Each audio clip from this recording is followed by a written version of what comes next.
Um, how long has it been, Colin? It's probably been about 2 months, about a month and a half, 2 months since we took kind of an interest in Florida recruiting, and not just the University of Florida. We're about to talk about them, but the recruiting situation in the state of Florida, I think, has had ripple effect and continues to do that impacts the entire sport. So even if you're a Michigan fan right now watching, a Texas fan, if you're an Arkansas fan, I think this impacts all of you.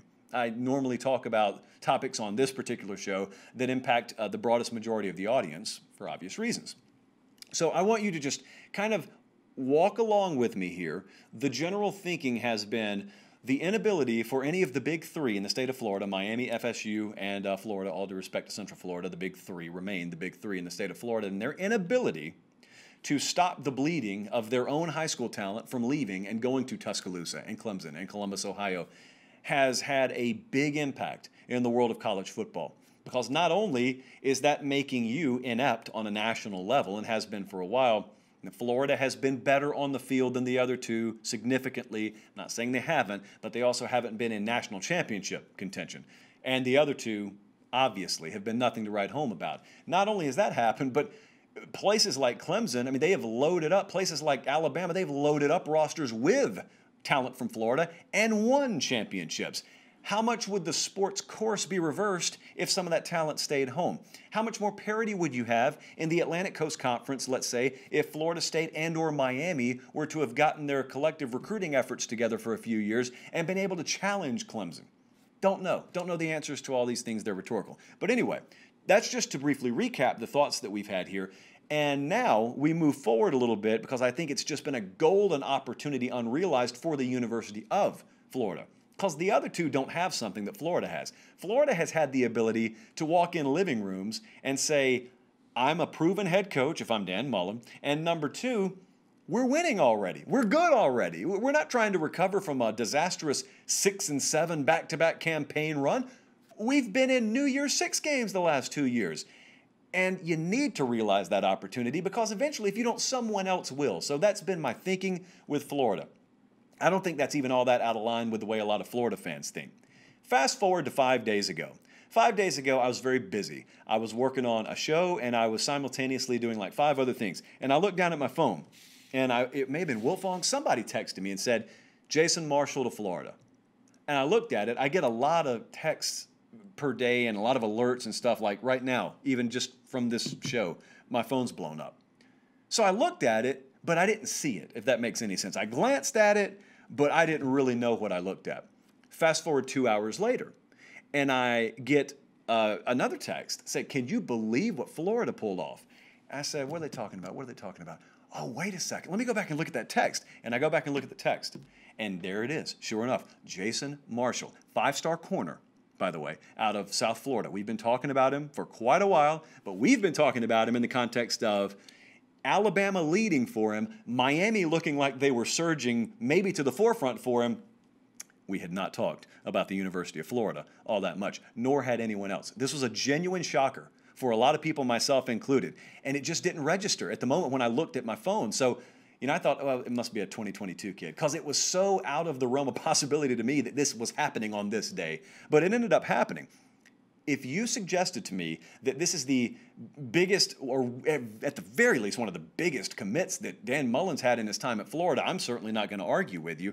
It was Miami. It was Bama. We thought he silently committed to Miami last week, and boom, he's committed to Florida. So let's get rid of the whole prerequisite here. Yes, it's a verbal commitment. Yes, anything could change with any verbal commitment. So, okay, now that we got all that out of the way, let's talk about this.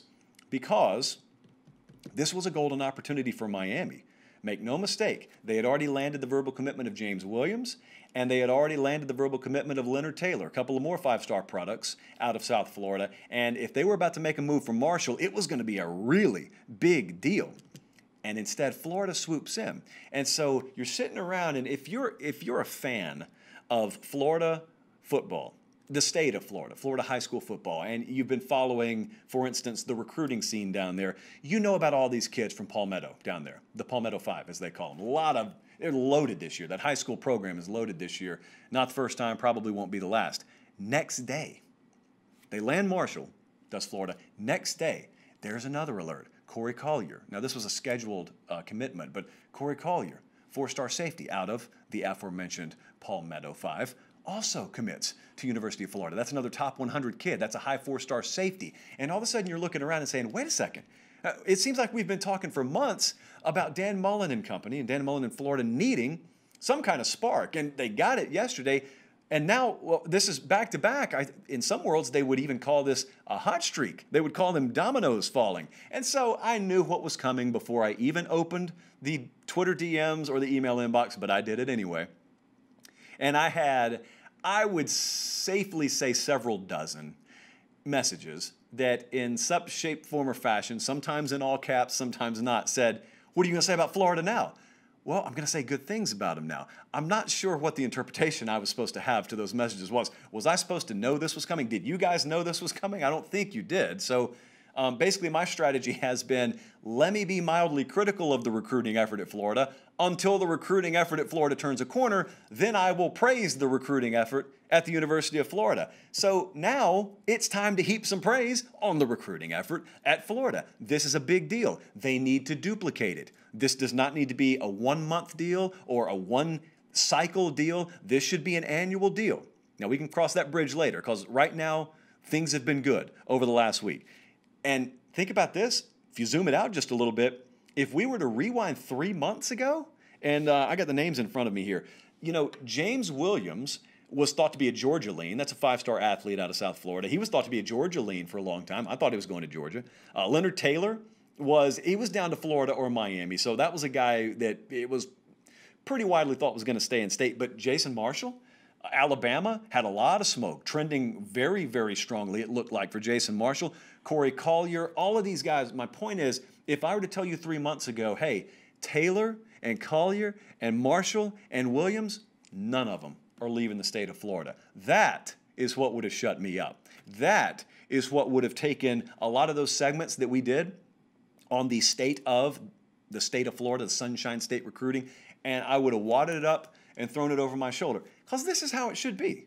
This is how it should be. If you're going to have success for the big three in the state of Florida, this is the way it should be. And if you're winning consistently, if you're contending for SEC Eastern Division championships, you're going to New Year's Six bowl games, you shouldn't have a problem pulling a whole lot of talent out of your own state. You certainly should not be finishing runner-up consistently to programs that come in from out of state. I don't care how noteworthy they may be. So what's next? I don't know. You know, I was hearing whispers and rumors, and there was smoke today about maybe another commit coming from Florida or for Florida. Listen, you never know. If Jason Marshall popped out of the blue, no one ever knows what's coming. But just, if you go to that Swamp 24/7 message board, for example, isn't it nice for a change to log on there and actually be able to talk about legitimate, high-profile recruiting rumors? Isn't it nice, even if half of them don't pan out?